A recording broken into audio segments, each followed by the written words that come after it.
اور ڈرپوک اتنے ہو. آج تم نواز شریف کو چیلنج کر رہے تھے کہ جہاں سے میں الیکشن لڑوں تم الیکشن لڑو آ کے وہاں سے میں تمہیں ہراؤں گا. تم تو تب نواز شریف کو نہیں ہرا سکے 2018 میں جب آر ٹی ایس کو بند کرنا پڑا.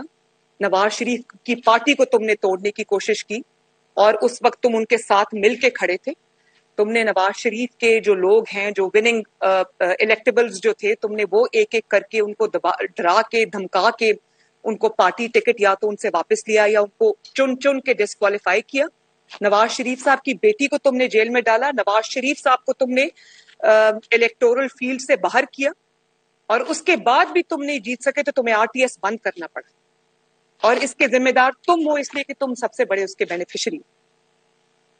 اور آج تم اپنی ہی چھوڑی ہوئی سیٹس جب ان میں سے آدھی تم ہار جاتے ہو.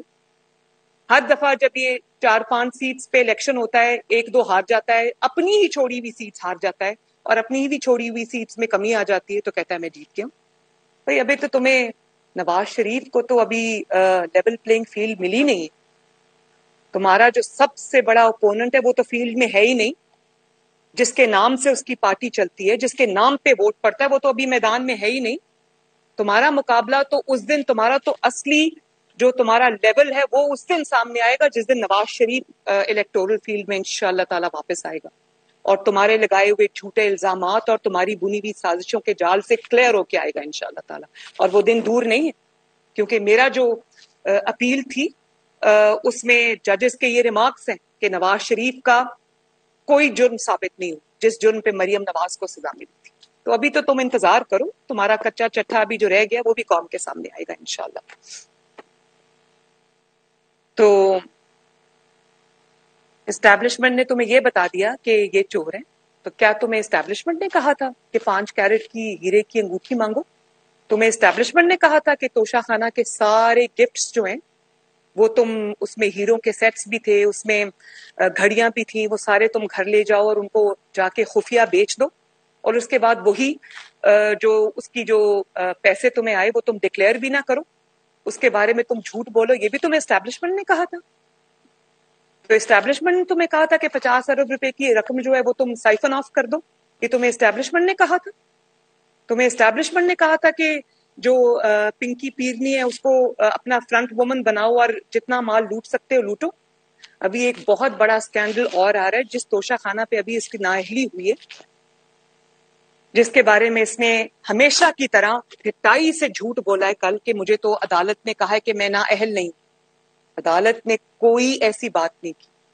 اب اس شخص کو یہ پتا نہیں ہے, اب وہ اپنے جو لوگ ہیں جو اس کی پارٹی ہے, جو بھانمتی کا کنبا جگہ جگہ سے جوڑ کے, کچھ پی ایم ایل این سے لوگ لے کے, کچھ پیپلز پارٹی سے لے کر, کچھ باقی جماعتوں سے لے کر جو اس نے لوٹوں کی جماعت کھڑی کی ہوئی ہے, وہ دیکھ رہے ہیں کہ اس کے سر سے دست شفقت اٹھ گیا ہے. اب یہ اپنے گناہوں کی وجہ سے, اپنے جرائم کی وجہ سے ڈسکوالیفائی ہوگا تو وہ بھی اب اس کے ساتھ نہیں کھڑے, لانگ مارچ میں وہ اس کے ساتھ شامل نہیں ہے. یہ ان کو تسلی دے رہا تھا کل جھوٹی کہ میں ڈسکوالیفائی نہیں ہوا, جھوٹ بول رہا تھا. عدالت نے ایسی کوئی بات نہیں کی, عدالت کو اس جھوٹ کا نوٹس لینا چاہیے. تو ابھی تو جس توشہ خانہ کے جس کیس میں اس کو سزا ہوئی ہے, ڈسکوالیفائی ہوا ہے, یہ ابھی تو یہ ٹپ آف دی آئس برگ ہے. ابھی تو قوم کو یہ پتا چلے گا کہ جو ڈائمنڈ کی جولری بنانے والی سب سے بڑی اور سب سے مہنگی دنیا کی ایک جولرز ہیں جن کو گراف کہتے ہیں, وہ گراف کا کوئی سیٹ ان کو توشہ خانہ میں ملا تھا جس کی جو اس نے 2 کروڑ روپے دے کے توشہ خانہ سے لیا اور 22 کروڑ میں اس نے دبئی میں وہ سیٹ بیچا. ابھی تک اس کو ملا کے اس کی حقیقت ابھی قوم کے سامنے آئے گی. یہ تقریباً 50 کروڑ تک کا ابھی تک اس نے جو توشہ خانہ, جو بیت المال جس کو کہتے ہیں, جو قوم کی امانت ہے, وہاں سے یہ چوری کر کے تو یہ بیچ چکا ہے. اس کا کوئی حساب کتاب قوم کے سامنے نہیں ہے, اس کا کوئی جو اس نے اس کو ڈکلیئر نہیں کیا, کچھ نہیں کیا. اور اب آپ جب اس کی انویسٹیگیشن اب ہو رہی ہے تو جو انکشافات سامنے آئیں گے اس سے قوم دنگ رہ جائے. اور ابھی جو اس کا فورن فنڈنگ کیس ہے جس کو انہوں نے اب منی لانڈرنگ کیس کہنا شروع کر دیا ہے ایف آئی اے نے، تو جس میں آپ یہ دیکھیں کہ یہ اس کے اوپر ہر وہ الزام ثابت ہوا ہے اس کے خود کے اوپر جو اس نے کبھی دوسروں پہ لگایا، کسی اور کے اوپر منی لانڈرنگ ثابت نہیں ہوئی ہے. آپ دیکھیں یہ چند دنوں میں ثابت شدہ منی لانڈرر بن کے قوم کے سامنے آئے گا. اس نے نہ صرف منی لانڈرنگ کی بلکہ اس کو چھپایا، مس ڈیکلریشنز کی. اور آپ اس کی جرت دیکھیں، تقریروں میں یہ کہتا ہے کہ مطلب کوئی جمہوری فساد بھی نہیں رکھا. تقریروں میں ان کو کہتا ہے کہ ہم تو اس لیے چھپ چھپ کے مل رہے تھے. اس کے پارٹی کے لوگ یہ کہتے ہیں، شاہ محمود قریشی صاحب نے یہ بات کی، اسد عمر صاحب نے یہ بات کی کہ ہم تو جلدی الیکشن چاہتے تھے تو ہم تو اسٹیبلشمنٹ سے اس لیے مل رہے. تو بھائی آپ کو جلدی الیکشن اگر کسی نے دینا ہے تو وہ اسٹیبلشمنٹ نے دینا. آپ کی تو اے بی سی سیاست کی غلط ہے، آپ کی تو بیسک فاؤنڈیشن جو بنی ہوئی ہے وہی غلط ہے سیاست کی. آپ کس سے مانگ رہے؟ اسٹیبلشمنٹ سے الیکشن مانگ رہے. الیکشن کرانا یا نہ کرانا اسٹیبلشمنٹ کا کام ہے. آپ کو یہ بات کرتے ہوئے بھی شرم آنی چاہیے. اپنا کوئی آپ نے جمہوری فساد ہی رکھ لیا ہوتا، آپ نے کوئی نقاب ہی اوڑھ لیا ہوتا کہ انسان کو سمجھ تو آتی آپ کیا رہے ہیں.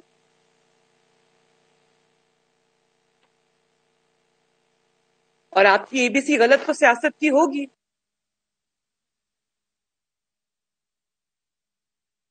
وہ تو آپ کے بیسک کانسیپٹس تو غلط ہوں گے ہی ہوں گے، تبھی آپ جو اسٹیبلشمنٹ ہے اس سے الیکشن مانگ رہے. جب آپ ایسے استاد رکھیں گے ہاتھ ناک اور کان جیسے اور ہاتھوں جیسے تو پھر آپ کو یہی تعلیم ملے گی. پاکستان کی جو جمہوری زندگی ہے، پاکستان کی جو سیاسی زندگی ہے، اس میں کم و بیشتر میرا خیال ہے بہت سارے بلکہ ہر سیاسی جماعت نے کسی نہ کسی موقع پر اداروں پر تنقید بھی کی ہے، اور جو انگلیاں ہیں وہ بھی اٹھی ہیں. مگر اس تنقید کا مقصد بھی کچھ فرق ہے، وہ قوم کے سامنے ہوتا ہے. وہ کسی اصلاح کے لیے تھی، کسی ایشو پہ بیس تھی، کسی غلطی کا احساس دلانے کے لیے تھی، کسی جمہوری اصول کے تحت تھی. اس کی جو تنقید ہے اسٹیبلشمنٹ کے اوپر، وہ نہ کسی نظریے کی وجہ سے ہے، نہ وہ کسی جمہوری اصول کی وجہ سے، نہ ہی وہ کسی ذاتی اصول کی وجہ سے. وہ صرف اس لیے ہے کہ اللہ کا واسطہ ہے میرے سر پہ دوبارہ سے دست شفقت رکھو، میری بیساکھیاں بن جاؤ، میرے ہاتھ ناک اور آنکھیں بن جاؤ، اور ورنہ میں گالم گلوچ کروں گا، ورنہ میں میر جعفر کہوں گا، میں میر صادق کہوں گا، میں جانور کہوں گا. دیکھیں تنقید کا بھی نا کوئی معیار ہونا چاہیے، تنقید کا بھی کوئی سٹینڈرڈ ہونا چاہیے. آپ آئین کے احکامات کی تعمیل کے لیے یا آئین کے جو باؤنڈری اس نے کھینچ دی اس میں رہنے کے لیے آپ تنقید کر سکتے ہیں، آپ قانون کی حکمرانی کی بات کر سکتے ہیں، آپ ملک کی تحفظ کی بات کر سکتے ہیں. کل آپ نے یہ مجھے ذاتی طور پہ بطور پاکستانی مجھے بہت تکلیف ہوئی جب آپ نے اخلاق سے نہیں گرا ہوا بلکہ گھٹیا پن کی حد کو آپ نے چھوتا ہوا ایک بیان دی. آپ کی بھلے لڑائی جو ہے وہ ہوگی بڑوں کے ساتھ، آپ کو تکلیف ہے کہ انہوں نے آپ کی جو نااہل اور نالائق حکومت کو گرنے سے کیوں نہیں بچایا، وہ آپ کا ذاتی گرائپ ہے، ہوگا. لیکن اس سے قطع نظر آپ نے کل جو بات کی مجھے اس کی ذاتی طور پہ بطور پاکستانی بہت تکلیف ہوئی. آپ نے کہا کہ یہ چوکی